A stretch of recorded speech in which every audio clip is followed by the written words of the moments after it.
Баршаңызға сәлем достар. Бүгін біз ғылыми жоба жазуға қойылатын талаптар, яғни ғылыми жобаны қалай жазуға болатындығын кезең-кезеңімен айтатын боламыз. Видео ұнаса каналға жазылып, лайк баса кетуді ұмытпаңыз. Жан-жағымыздағы адамдардың көбіне ғылыми жоба жазуға жүрексінетінін байқауға болады. Тақырыпты қалай таңдаймыз, қалай жазамыз, құрылымы қалай болады деген сынды сұрақтар туындайды. Бұл видео ғылыми жоба жазушы мектеп оқушыларына, оның жетекшілеріне, студенттерге арналған.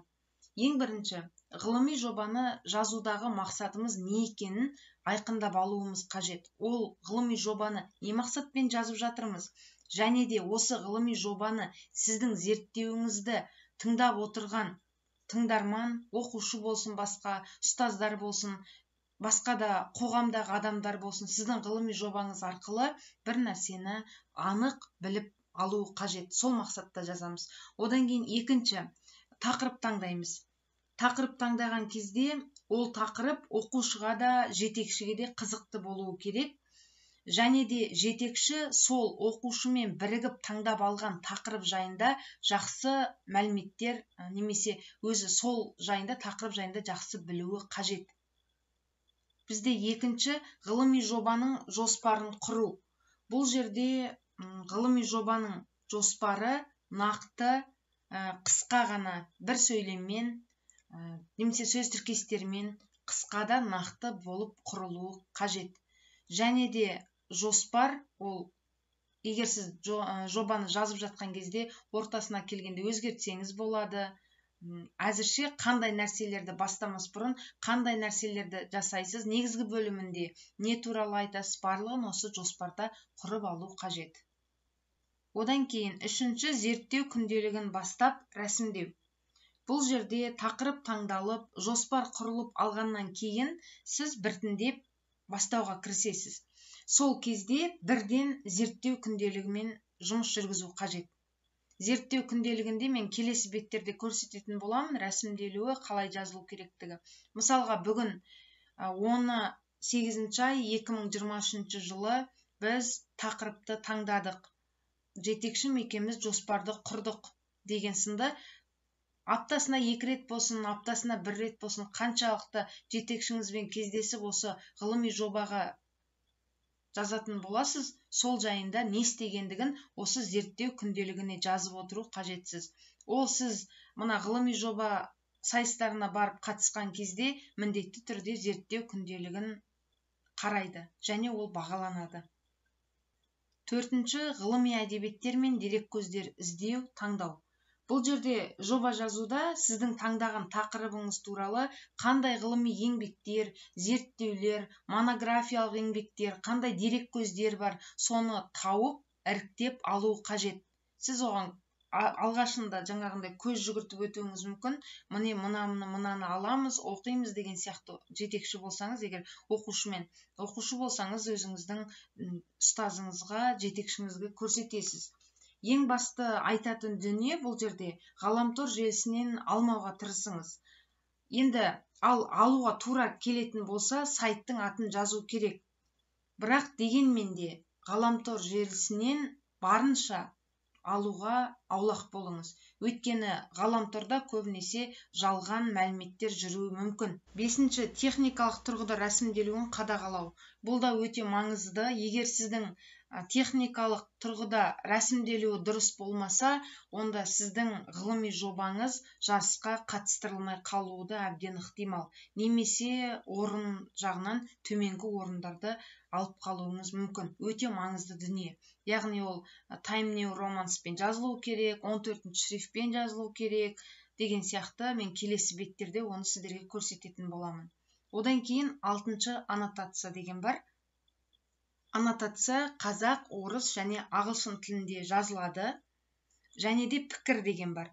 Ол пікір сіздер жоғарғы оқу орнынан бір ғылыми жетекші болады сізге. Сол жетекші сізге сол университеттің печатымен, мөрімен өзінің пікірін жазып, мөрін басып сізге беріп жіберуі, немесе өзіңіз барып алуыңыз қажет.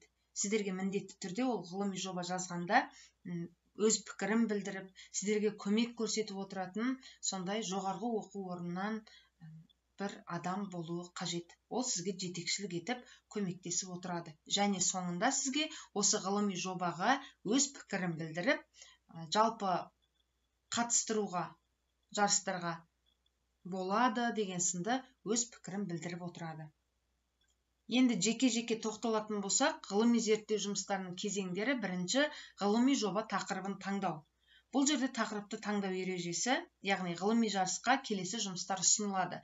Бұл жерде нақты қандай талаптар қойылу керек, және сіз осы бойынша жасасаңыз, ғылыми зерттеу жұмыстарының сайыстарына қатыстыра аласыз өз жұмыстарыңызды. Бірінші, ғылымның осы саласындағы фактілерді, оқиғаларды, құбылыстарды және жеке бұрын мәлім болмаған жақтарын жариялауыңыз қажет.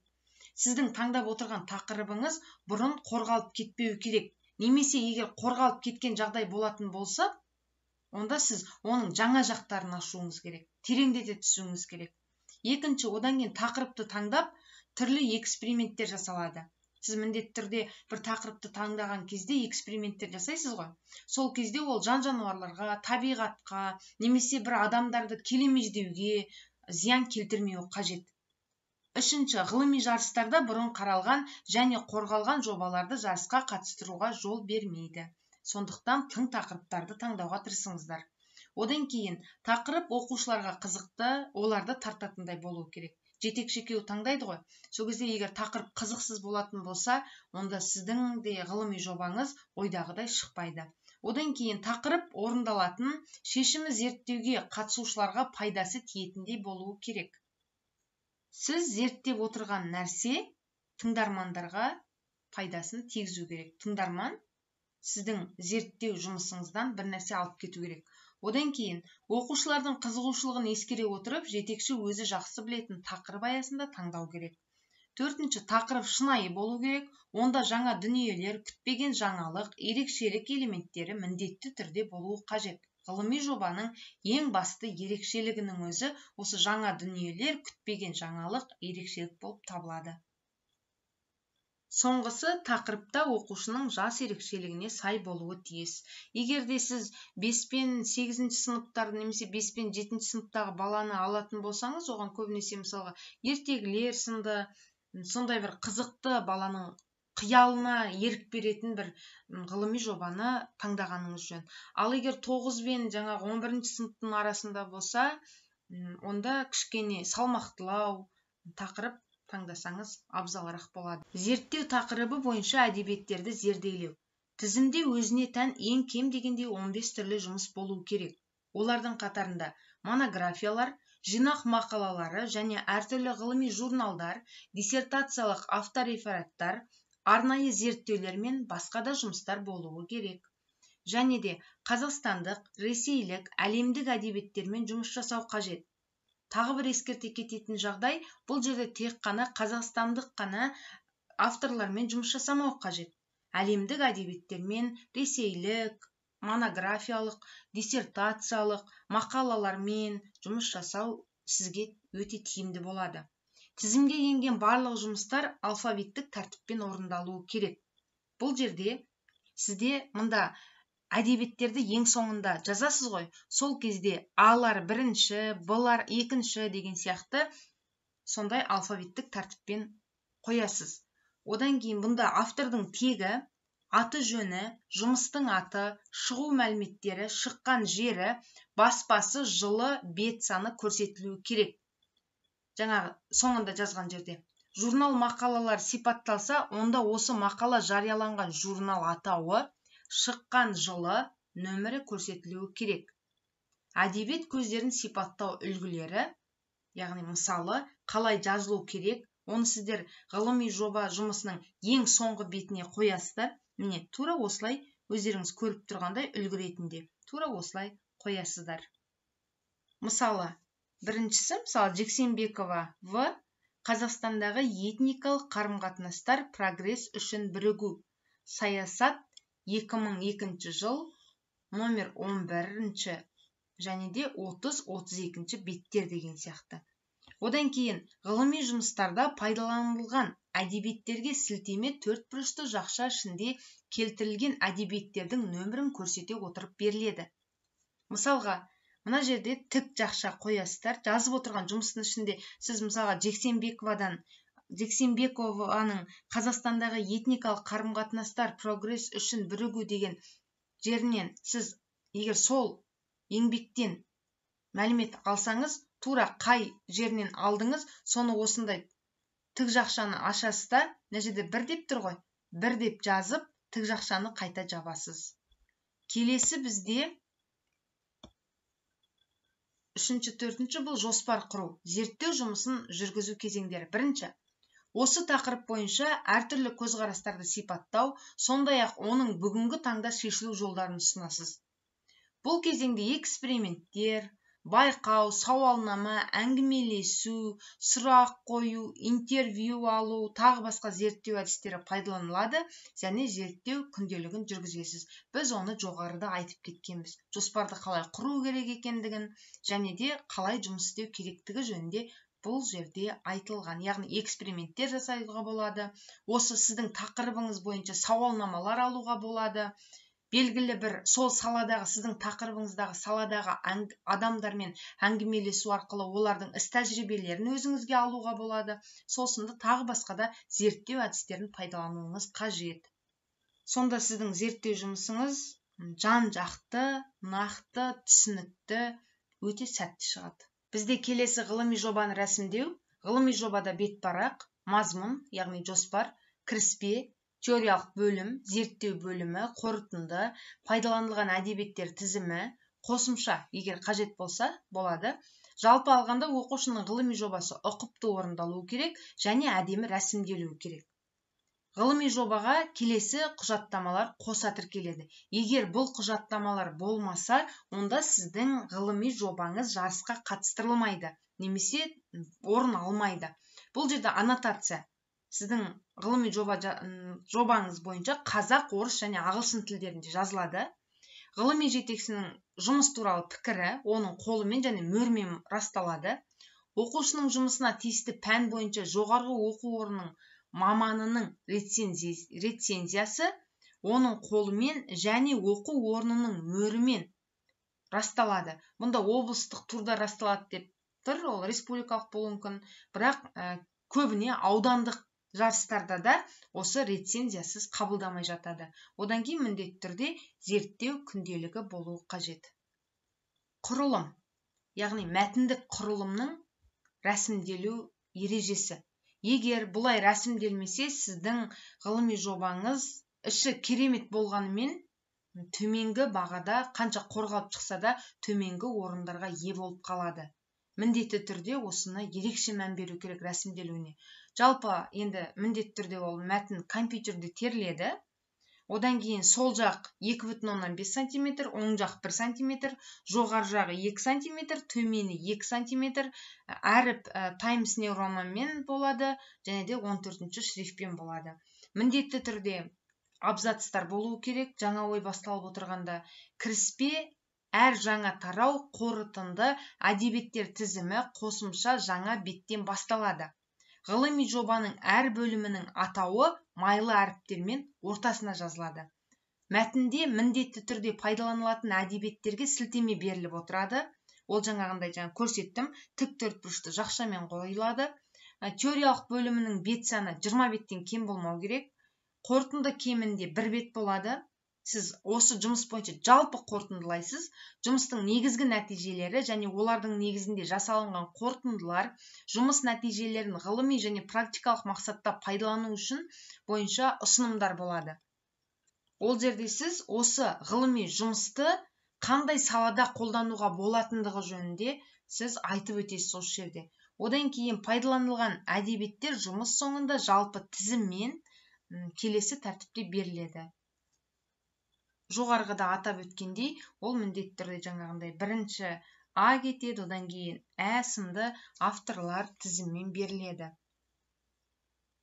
Келесі бізде аннотацияның жазылуы. Аннотация кемінде 250 сөзден болады. Ол жобаның қысқаша мазмұнын көрсетеді және оған зерттеу мақсаты, тапсырмалары, зерттеу объектісі, гипотезасы, зерттеу кезеңдері, процедурасы, эксперимент әдісі, зерттеу жаңалығы және өз бетінше жұмыс істеу дәрежесі, жұмыс нәтижелері және қорытындылары, нәтижелерді практика жүзінде пайдалану саласы кіреді. Және де аннотация 3 тілде жазылады. Яғни қазақ тілінде жазып алып, оны ағылшын және орыс тілдеріне аудартып жазсаңыз болады. Бұл жерде бізде көрсетілген аннотация, яғни аннотацияда ғылыми жобаның, мұнда көрсетілмей тұрған ғылыми жобаның атауы. Бұл жерде осы мақсаты тақырып және туралы жазылған әдеби шығармаларға шолу жасау. Тақырып нақты дәлелдемелер арқылы болжау. Одан кейін болжам. Әдеби шығармаларға қызығушылықтарын ояту, зерттеулер арқылы өзге ғаламшылықтар туралы ой салу. Одан кейін зерттеу кезеңдері, әдеби шығармалар мен тақырып туралы жазылған мәліметтерді бір жүйеге түсіру. Одан кейін ол екінші кезең, сіз үшінші кезең жазсаңыз болады. Зерттеу нәтижесі мен тәрбиелік мәні деген осы уақытқа дейін жалпы осы тақырып бойынша толығымен зерделенбеген десек болады, яғни толық зерттелмеген, осыған орай зерттеу жұмысының нәтижелерін әдебиет, география пәндерінде пайдалануға болады деп жаздық. Енді сіз оны қай пәнде пайдаланады, соны жазып қоясыз. Одан кейін жұмыстың нәтижесі қандай болады? Жазатын жазушылардың еңбектерінен шынайы оқиғалар мен бір табан жақын тақырып туралы бірнеше мәліметтер арқылы көркем көкжиегін кеңейттік. Қорытынды: тақырып әдеби шығармалардағы тақырып туралы мәліметтерді шындықпен жанастыра білген деген сияқты аннотация жазсаңыз болады. Сіздердің назарларыңызға мен ғылыми жобаның мысалдар келтірейін. Бағанағы айтып өткен тік жақша, мінекей 4-ші тізімде тұрған 4-ші әдебиеттің 68-ші бетінен алынған екен. Ал мынау болса 6-ші әдебиет тізіміндегі 6-ші еңбектен алынғандығын көрсетіп тұр. Осылай әдебиеттен алынғанды тік жақшамен көрсетіп қоясыздар. Осылай бет нөмірленеді. Бұл жерде мен сіздерге көрсетейін дегенім пайдаланған әдебиеттер тізімінеки бөлек бетте Б-дан басталған Б, В, К деп кеткен. Одан кейін бұлда пайдаланған ресурстар тізімі Алаш айнасы газетінен алған екенбіз, Кітап Кезеттен алған екенбіз, және де сайттардың ютубтан алынған нақты ресми мәліметтерді қолданған екенбіз. Жобаны жазуда ешқандай қиындық жоқ, тек қана дұрыс талаптарын орындай білсеңіздер болғаны. Тақырыпты да ойланып жүріп бір тың тақырыптарды таңдаңыздар. Көбінесе мына интернет, ғаламтор желісінде жоқ, бұрын қорғалмаған тақырып таңдауға тырысыңыздар. Ғылыми жоба жазу бойынша сұрақтарыңыз болса, комментарийге жазып кетіңіздер. Міндетті түрде комментарийге жауап беретін боламын. Баршаңызға сәттілік тілеймін. Ғылыми жоба жазудан еш жүрексінбей, тек қана тың тақырыптарды таңдап, жетістікке жете беріңіздер. Баршаңызға сәттілік тілеймін. Каналға жазылып, лайк баса кетуді ұмытпаңыздар. Назарларыңызға рахмет.